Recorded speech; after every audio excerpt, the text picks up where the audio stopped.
Haile Selassie, Emperor of Ethiopia, Rastafari.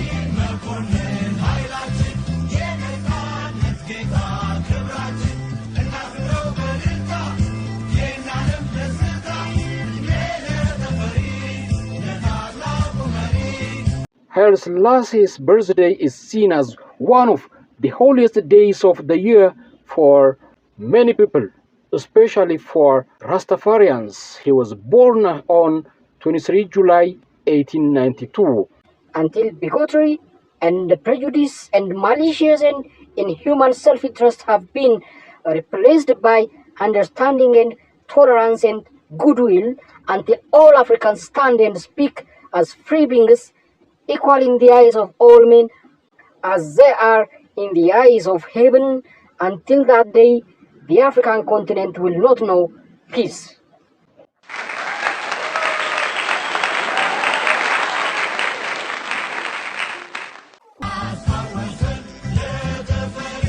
How does the world remember Ethiopia's last emperor?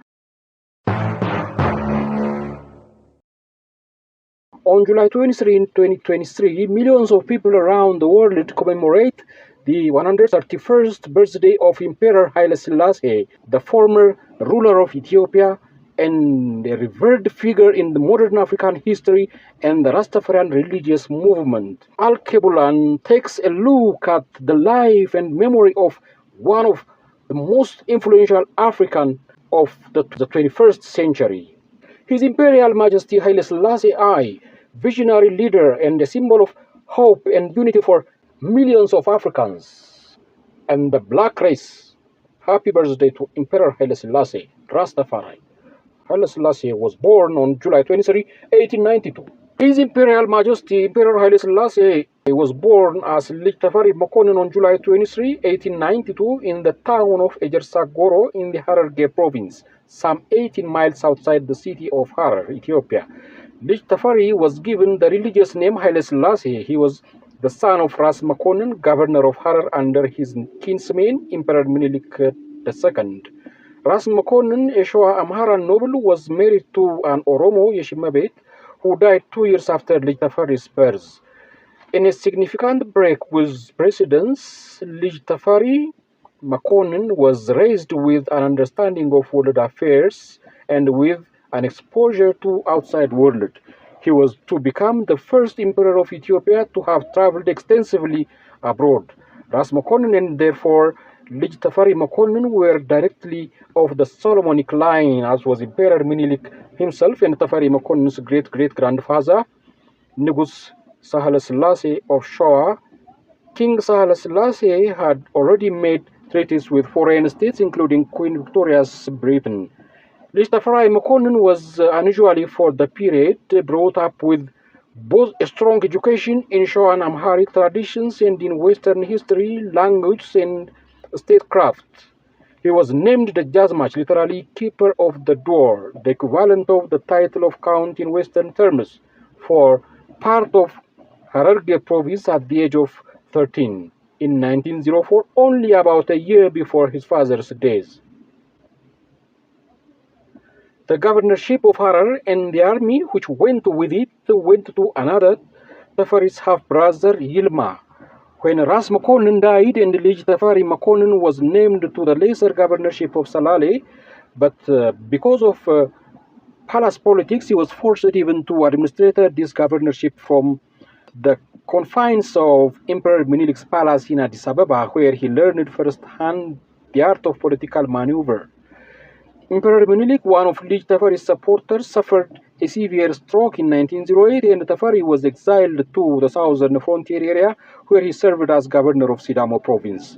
There, however, he had an army of 3,000. Emperor Minilik had the year before designated his 12-year-old grandson Lijiyasu as his heir.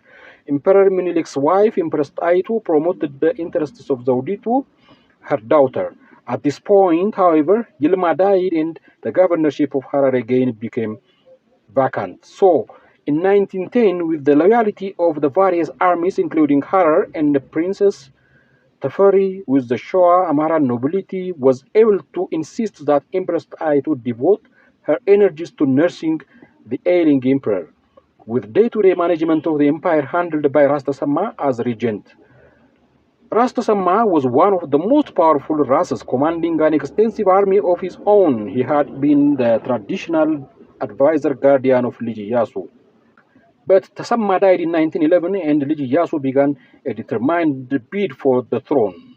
Emperor Menelik died in 1913, but Yasu still could not be crowned.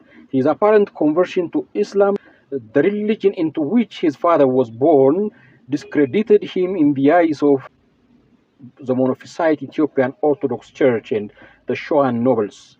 In 1916, they confirmed Zewditu as empress and the 25-year-old Rastafari as supreme regent and heir apparent or crown prince. He was to remain regent for the next 13 years, a period during which, as de facto ruler of Ethiopia, he began the transformation of Ethiopia into a modern state in the international sense. Liji Yasu attempted during this period to press his claim to the throne and was arrested in 1921. And 12 years later, Empress Zewditu had, in response to the growing power and popularity by the regent and the crown prince, crowned Rastafari as Nugus or king on September 7, 1928. It was the first occasion that emperor or ruling empress had granted the title of Nugus in Ethiopian context. Previously, the title Nugus had been used only by the kings of the constituent states of Ethiopia, such as the Nugus of Shoa and others.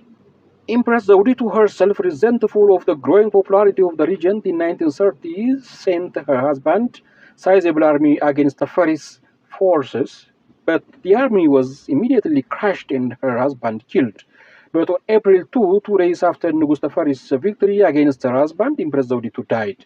As regent and Nugus, Rastafari had undertaken the modernization of Ethiopia on a significant scale, bringing the country into the League of Nations in 1923. The application had been lodged in 1919, abolishing slavery in 1923, the trigger of admission into the League of Nations, creating schools and universities, and generally began the development of a modern national infrastructure. The sudden death of Empress Zewditu led to the coronation of Nugus Tafari as emperor on November 2, 1930, or Tecumseh 23, 1922 in the Ethiopian calendar. And his elevation to the highest throne, for which he adopted the throne name Haile Selassie I, Haile Selassie I, was the cause for a further consolidation of his program for reforms. He founded the Bank of Ethiopia in 1931 and encouraged the creation of newspapers.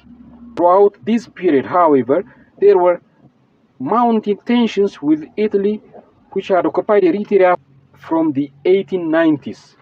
This flared into open conflict in September 1935, although the League of Nations exonerated both states. This gave confidence to Italian leader Benito Mussolini, who ordered a full invasion of Ethiopia, this time still conscious of their defeat at the hands of Menelik's army in the 1896 Battle of Adwa. Only 40 years before, the Italians pushed forward with massive resources and an extensive use of chemical weapons. By May 2, 1936, Emperor Haile Selassie was forced into exile, and in June he went before the League of Nations in Geneva to call international attention to the plight of Ethiopia. It was this speech which pushed Ethiopia to the center stage of world politics for the first time, and at the same time highlighted the importance of the League of Nations. But World War II was to prove Italy's undoing in Ethiopia and elsewhere.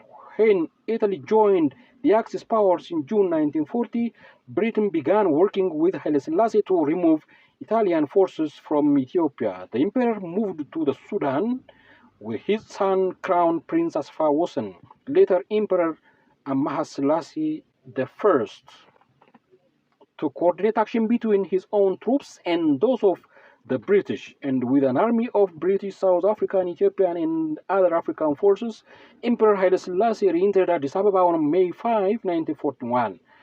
Fighting, however, continued on Ethiopian soil until January 1942, With the end of World War II, the emperor brought Ethiopia into the United Nations as a founding member and greatly expanded the country's diplomatic relations. Domestically, he established a new central judiciary and ensured that the new post-war government was filled with educated ministries with more specific powers. The new judiciary and the task of appointing its own judges, removing them from the hint of political presence. By 1935, Haile Selassie was ready to introduce the new national constitution.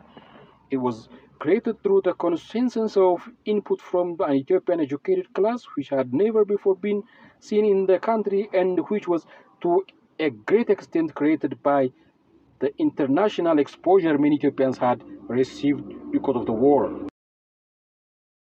To a great extent of the post-war era, Ethiopia enjoyed an unprecedented period of relatively uninterrupted stability and progress. It was therefore something of a surprise when a coup d'etat was attempted in Addis Ababa on December 13, 1960, whilst the emperor was abroad in Brazil on a diplomatic mission. While initially appearing to be successful, the coup by the imperial bodyguard, the police chief, and some radical intellectuals lacked public support. The emperor, on hearing word of the coup attempt, flew immediately to Monrovia, Liberia, and then on to N'Djamena, capital of Chad, and thence, despite engine trouble on his DC-6 aircraft on to Asmara, Eritrea, there his son-in-law General Abiy Abebe was governor, and with the emperor's final return to Ethiopia, the coup was all but over. It collapsed completely on December 16. Happy birthday, Emperor! Happy birthday, Emperor! Happy birthday, Emperor!